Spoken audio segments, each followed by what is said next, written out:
good shape. It's wonderful to meet you. Thank you so much for taking a minute out today. I appreciate it. Absolutely. Absolutely. I'm honored to be here. It's I great. love doing these podcasts. It's really been a lot of fun and helped me to be more articulate when I speak and being comfortable on camera. And I had to give a speech Wednesday to the city council meeting. And my husband said there were no ums and ands. You were just like, because I've been practicing. Yes, absolutely. Well, let's get in here and practice. It's good. I want to begin our journey into your life and work by Okay. asking you this. 6 years ago, this pandemic was changing the Mm. world, and I don't know that we talk about it a lot, and that's why I always start with this question. But ultimately, how did you navigate through that time period, and how has it changed the way that you operate and live today? Wow, good question. I navigated it with a lot of stress with all the unknowns. Yeah. We had just moved to Magnolia, Texas. I'd just gotten remarried. And so we moved to a new community where we didn't know anybody. And then the pandemic hit, and we really hadn't built a community. And so we spent a lot of time at home by ourselves, like most people did. We started briefly a YouTube channel called There You Have It, because I loved going out with my husband and listening to him tell stories and to other people and Yeah. getting their response. Well, we weren't able to do that. So we created this YouTube channel, and he'd always end it with, and there you have it. And then as artists, we had a studio in our garage. And so as the kind of things kind of calmed down around the pandemic, we were like, God, wouldn't it be nice to have an artist community? And we couldn't find one in our area. So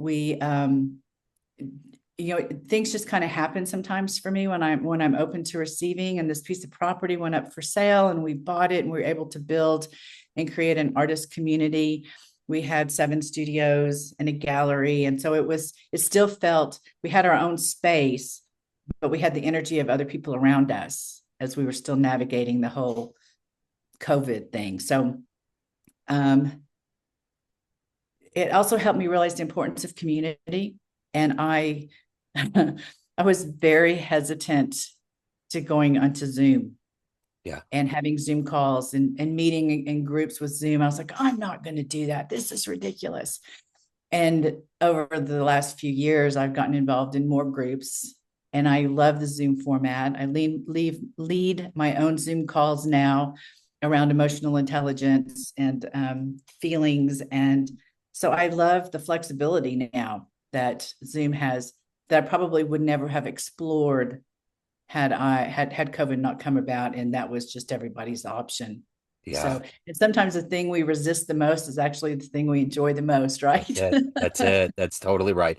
So let's get into the work that you do on a daily basis. I'm going to put you in front of a bunch of 13-year-olds. It's career day, and one of the kids wants to know what you do for a living. How do you explain your job to them? Well, I'm retired, Yeah. so I don't have a day-to-day job. But what the work that I'm doing now is sharing my journey in a way that is helpful for other people. And I've created an interactive emotions wheel, and I have one for young kids, for older kids, and for teenagers, and then one for adults. And I call it the messy middle that I'm navigating still and trying to understand my emotional landscaping. I grew up, don't cry there too much. Um, Shut that down. And so I never really knew how to feel. And so that's where my work has been. And I'm finding a lot of people are really interested in learning, about their emotional landscape. And so that's the work I'm doing. I've created a really fun, interactive, on your own um, framework around emotions. And it's in its beta testing right now. So I have 14 wonderful souls that have jumped in and said, yes, I want to do it. And so I share from lived experiences. Yeah. And I feel like sometimes there's this imposter syndrome that comes in because I don't have the schooling or I don't have the degree. But I do have the lived experience. And that's where I share from. So you're retired. What was your career? What was your profession? Well, I had 4 children, so that was a big focus of Oh my yeah. life. And then as my kids were navigating leaving home, I opened up a wellness center and I taught yoga. and mindfulness and meditation and body work. And then I closed that down and jumped into my art, and just enjoying being retired now. Yeah, for sure. So, what did you want to be when you were 13 years old? What was your dream job? I was 13, probably ballerina. Okay. Okay. An artist. Yeah. I knew at a very young age that I could draw, but that imposter syndrome was so ingrained in me at a very early age that I thought I was cheating because I had to look at something to draw, until I went back to college after I had my kids and I took an art class. And the very things that I had convinced myself were cheating, and because I thought as an artist, you should just be able to draw from your memory. Yeah. I had friends that could do that. Yeah. Um, and so my art was not really a big part of my life until the last 20 years. So, who were authors, artists, people that you were really swayed by early on that made you want to do that? Um, Rosemary Dooley. I don't know if anybody knows her. She was in school with me, Yeah. and I would just be in awe with her. She could sit down and just draw these beautiful pictures. And then I had another friend named Karen Glass, and she just had this gift to be able to just draw. Um, as far as artists, probably Georgia O'Keeffe was a big inspiration to me. Yeah. Um, I never signed the front of my paintings because I didn't want people to go, oh, I want that because Kimber painted it. I wanted him to go, oh, I want that because it's good. And I learned later that George O'Keeffe didn't sign the front of her paintings either.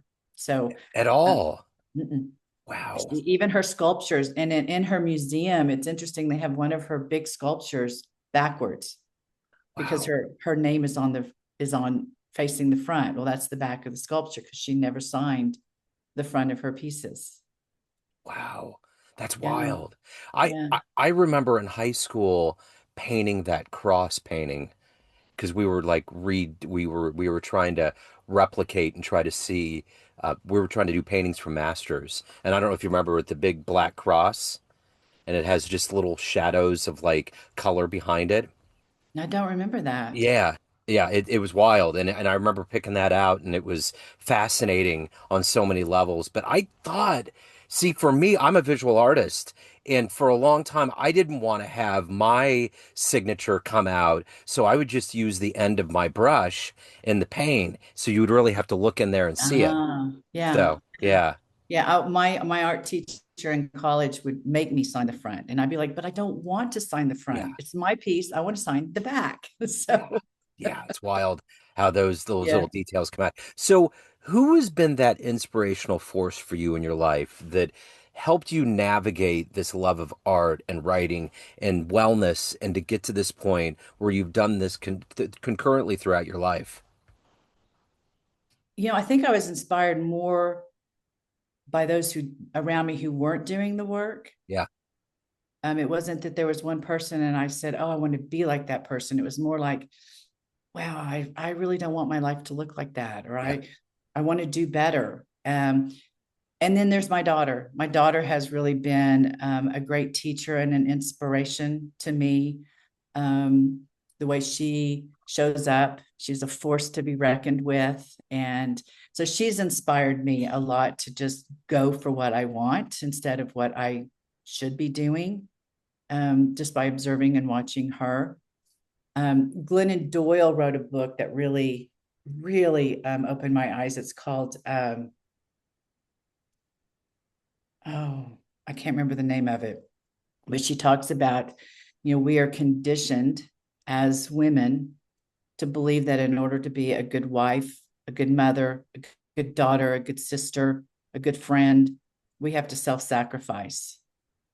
And when I read that, it's not something I don't think I didn't already know, but to see it in writing and go, yes, yes. yeah, And so that really, I read that book probably 4 years ago. yeah, And it really kind of shifted the way I was seeing things, because I know for a lot of people, the life I'm living is selfish because I'm living my life for me. yeah, Um, and I'm okay with that. But reading that, it was like, okay, yeah, I do have someone on my side. Yeah.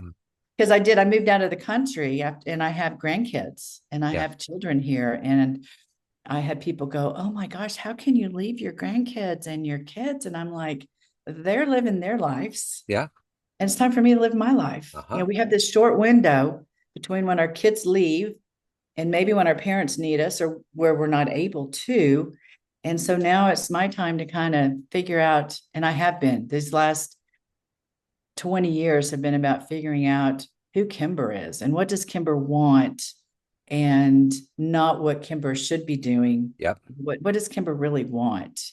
Yeah. And so I joke that, I moved back to Tulsa part time, which is where I grew up.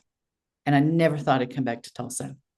And so I joke that, Tulsa is where I grew up, but Panama gave me the wings and the ability to come back to Tulsa in my current full authentic self. There's a lot of stress going on in the world, especially in America right now, between war and immigration and all these different things. So to be able to have that release of going to another country, do you feel an instant level of relief and stress that kind of melts away when you're not in what Uh, we're all going through in this country? Absolutely. I mean, when I walk, usually when I would travel and I'd come back home, it'd be like, oh, I don't want to be here. When I go back to Panama, it's like I can breathe and I have space. And we live in a community where there's people from all over the world. Um, so you're not hyper focused on the politics in the US, and there's not the need to get the phone and see what's been said today or what's been done. So yeah, that's been really helpful. And I've been kind of going through a really stressful situation since I've moved back here with my house. And I feel like the last 3 years in Panama, I've been able to kind of expand my capacity for these situations and also to refuel my energy tank and my emotional tank and my, all my capacity tanks so that I've been able to navigate this really challenging situation and honor my capacity and not go into overwhelm. Yeah. So yeah, it's a very different environment, very laid back. Everybody takes naps in the afternoon, and it's the kind of place where you can say you're going to be somewhere and then later call and go, I'm not feeling well, or it just doesn't the right timing. And the response you get is, thank you for taking care of yourself. Yeah. Yeah. There's not this, oh, I can't believe you're not coming. And, Yeah. so it's a very different, and, because there's people from all over the world, you've got different um, belief structures and lenses that people view things, and the conversations are really deep. We have a very large Israeli community where I live. Yeah. Um, but then there's also, people from France and Italy and I mean, all over the world.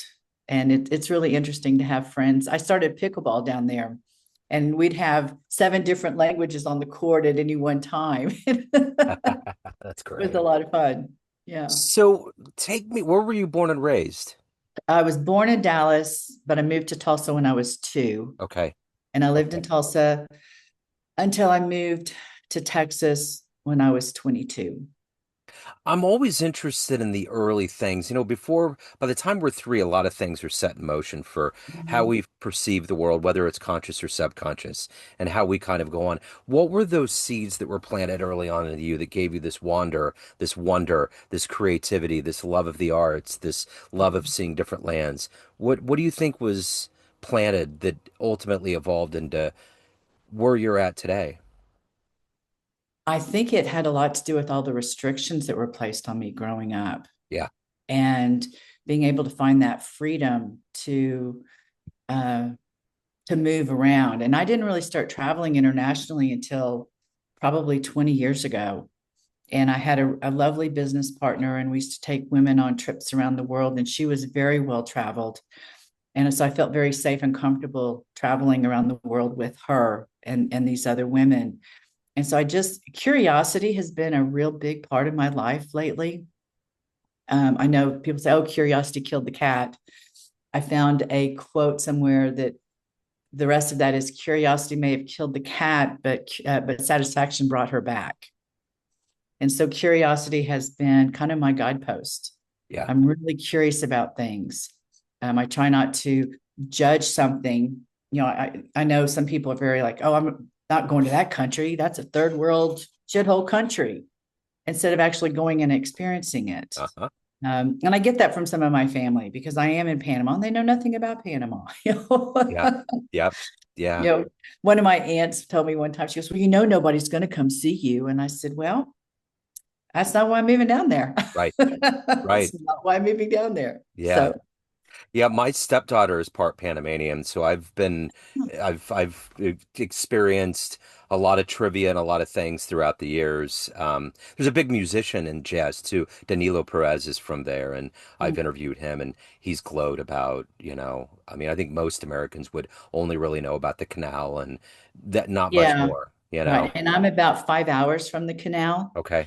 And by car, now we can fly. So it's like 40 minutes, which is great. Yeah. And there's two seasons in Panama. There's dry and there's wet.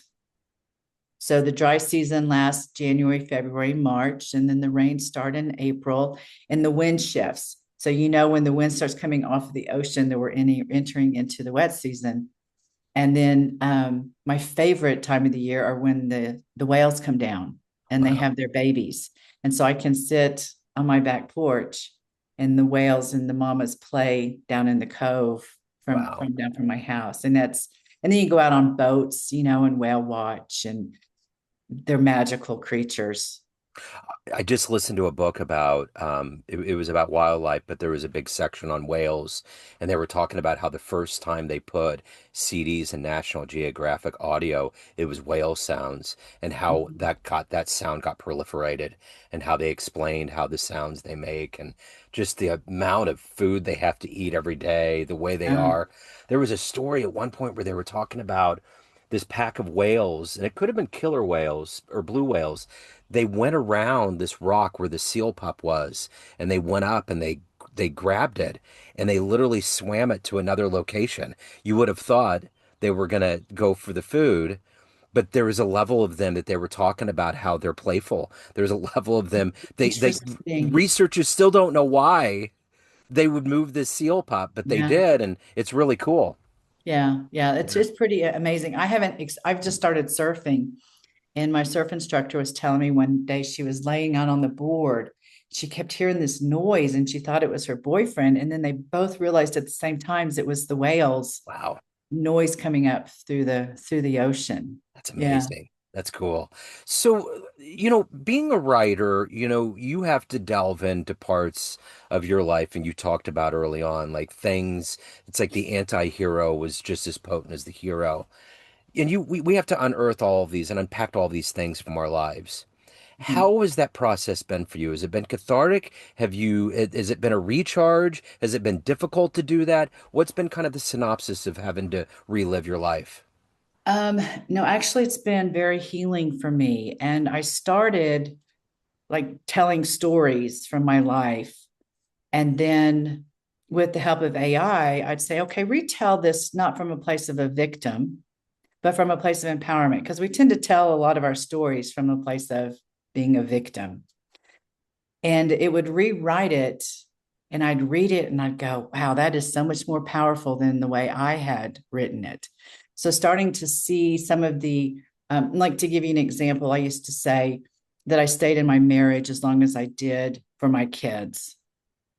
And well, that places me as a victim. It also places me as the hero and the villain if I leave. And when I rewrote it, it was I stayed in my marriage as long as I did because I didn't know what else to do. Yeah.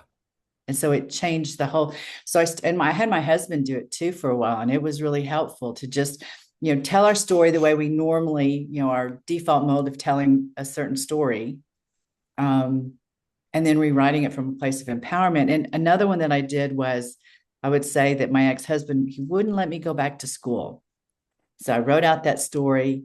And when it rewrote it, it was like the question was, why did I think that I needed his permission Hmm. to go back to school? So reframing these stories, not from, woe is me, poor, pitiful me, but how I created that reality, how I allowed that in my life, taking responsibility and ownership of that. For sure. So you have your book next to you. Let's I take a do. look at it. and talk to me a little bit. Give me an overview. If I'm walking into a bookstore and I need that voice in my ear to say, "Hey, this is the one you need to pick up." What's the story you're going to tell me? So it's called An Invitation to Shine From Invisible to Invincible. And it's not a self help book, it's more of a remembering book. Remembering, forgetting what we learned so that we can remember what we have forgotten in our lives. And so it's my story, but it's not just my story. I don't expect you to have the same experiences that I had, because then I turn it around and reframe it from a more general perspective, or an incident that might resonate with you more.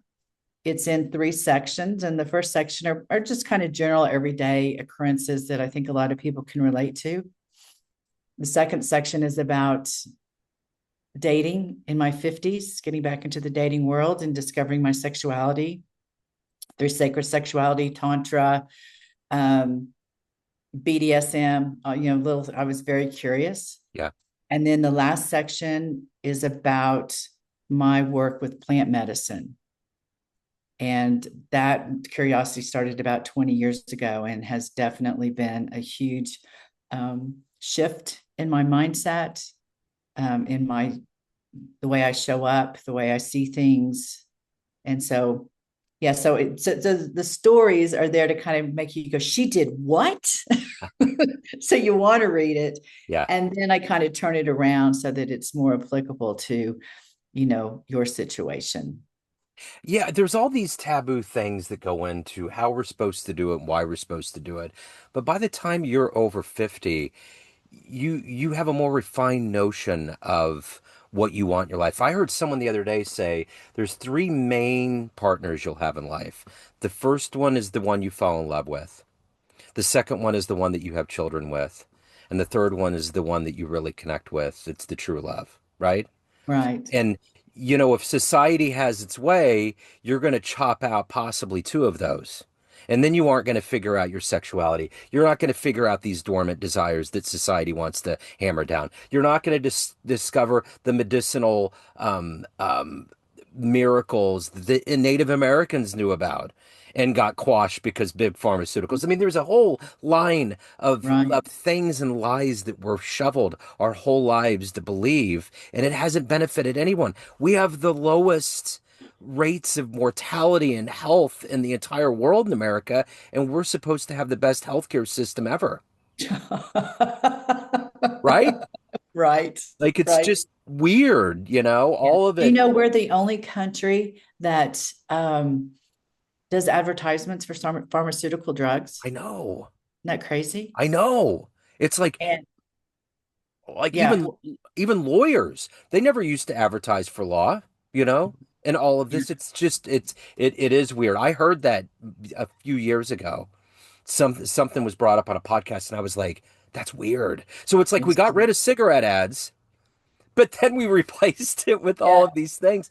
My right. my father-in-law was telling me yesterday about all of these diet drugs and how they figured it out. The guy that came up with it was watching lizards. He had a lizard that was eating an enormous amount of food and it would grow, but it wouldn't get overweight. It would just get big and long. And he localized what was happening in its body, and that's been replicated in these drugs. No kidding. Isn't that wild? Wow. Yeah, Yeah. that's interesting. But that level, as you know, being in the herbal kind of plant-based things, those drugs, we don't even know what kind of havoc is getting wreaked. I mean, because most of these people that are doing it aren't changing their lives. They're still guzzling down sodas and bad foods. They're probably not working out. They're just injecting themselves with this fluid. I mean, I've already heard stories, and it's frightening that we've gotten to that point where something like that is permissible. Yeah, I think a big part of my work too has been moving from trying to prove my value to other people. Yeah. And I feel like in our society, the way we look is a big piece of feeling valuable. Hmm. And so, I'm 64, and aging has been it's been interesting. I finally feel like I've embraced the fact that I'm getting older because I'm no longer obsessed with the wrinkles and the gray hair I'm in love with what my body is allowing me to do at 64. Yeah. And that idea of having to prove my value to other people through my accomplishments or through the way I look, it's not as prevalent in my life. I Yeah. would say it's probably almost non-existent anymore. Yeah. And that's freedom in itself. Such freedom. Yeah. And I was on antidepressants for 15 years and I couldn't get off of them. I tried and I tried and I tried, and it was through the use of a plant medicine called iboga that I was able to get off of the pharmaceuticals. Wow. And I since learned that most antidepressants, if not all, they call it a dirty little pill. There's a movie about it. They're not designed for long-term use. They're only really designed for short-term, but the mechanism of them keeps you on them long-term Yeah. because they're of the addictive quality of them. Yeah. So, and it's interesting. I've had people get really upset with me because I'm open about my plant medicine journey. And, oh, you're doing drugs and, you're blah, blah, blah. And I'm like, yeah, and you drink like a fish. Right. Right. When I partake with plant medicine, it's done in ceremony, Yeah. either with a group of people or just me, with a strong intention. And I'm a psychedelic integration coach. So I'm able to help people before, during, and after the whole process for these, because there's, big experiences can happen on those. But if you're Yeah. taking them as an escape or to party, that's a whole Yeah. different mindset. It certainly is. So let's say you have a dream tonight. You run into the 18-year-old version of you and you walk into a room. There's a film Great projector. question. And you click play and your life, 60-second highlight reel of your life comes up there. Would your young version of you believe your life turned out this way? Oh, she would be so impressed. I'm almost getting emotional thinking about it. She would be in awe. Yeah. She would be in awe. That little 18-year-old girl, she was afraid Hmm. all the time of not doing it right, not being accepted, of not getting the approval of others, trying to hold it all together all the time. Yeah, she would be like, and I've actually had on medicine journeys, I've have come face to face with her in several different ages of myself, parts, and I got goosebumps thinking about it. The awe of, and I wish I had someone like me when I was younger going Yeah. through this. And I think that's why it was important for me to write this book and the workbook. The workbook can be, a standalone. It doesn't have the stories, it's just the work. And I really thought my demographic was going to be, women my age. But I'm finding a lot of women in their 40s and men are hungry for what I have to offer. Yeah. And that's when I was like, wow, I really wish I had had me when I started this work 40 years ago. For sure. So, I have being able to, share. I don't really do coaching. I just don't have the capacity or the desire to tie myself up that way. But I do Zoom calls once a month. And then I'm trying to do this interactive where you can get it and you can do it at your own pace and then have access to me through Marco Polo so it's very easy. It's not as structured and it has to be done in this timeline because people are busy. I'm Yeah. busy. Yeah. Um, For sure. but yeah, my 18-year-old would be in awe. Very happy. Yeah. Yeah. So if you take that 60-second highlight reel of your life and you boil it down, what are you the happiest about, the proudest of? What am I the proudest of? I would have said my book, but this framework on emotions is turning into something so beautiful and powerful. Um, it's called emotional surfing. And through my whole surfing career of 2 years, which I'm pretty proud of that too, as Yeah. well. I come out of the ocean a lot of times, and some of these concepts and ideas that I've been working with and navigating, it's like the ocean just affirms what I'm, whatever it is I'm going through. So I would say the way I've gotten in tune with my emotions, the way I can talk about emotional intelligence um, and be in difficult situations where the emotions sometimes are big and not be consumed by them and not fall apart. And so, yeah, this body of work that I'm in the process of, refining and putting together to release is probably, but I am pretty proud of this book. Yeah, for sure. So Yeah. let's get to the true intersection of your soul. Everyone has a perception of you. Family, friends, everyone that gets your book, everyone that knows you in different capacities, but you're the one that's in control of what we all know and see. What's your perception of you? Who do you think you are? Um, I am now a force to be reckoned with. I use my voice. I stand for truth, fun, love, um, and I'm resilient, but yet I'm not. Um, when I say resilient, I don't mean that I take on things that aren't mine. I know what's mine and what's not mine to carry anymore, and that which is mine to carry, I carry with a lot of strength and authenticity. I'm no longer performing. Been a big one. I Yeah, used to perform for the camera, for people, for whatever. I think seeing myself on Zoom calls now and podcasts. Years ago, I'd see myself on camera and I would just cringe. And I don't do that anymore. But I yeah, realized I was performing before, whereas now I'm just showing up and I'm just being Kimber. yeah. I used to go by Kimberly, Okay, and I realized that I'd been living a lie. So I dropped the LY from my name and I go excellent. Kimber. Yeah. Excellent. Yeah, I grew up at Joey, and I remember when I dropped the Y, I was a journalist at the time, and I had an advisor, and he was like, "Oh, our little Joey grew up."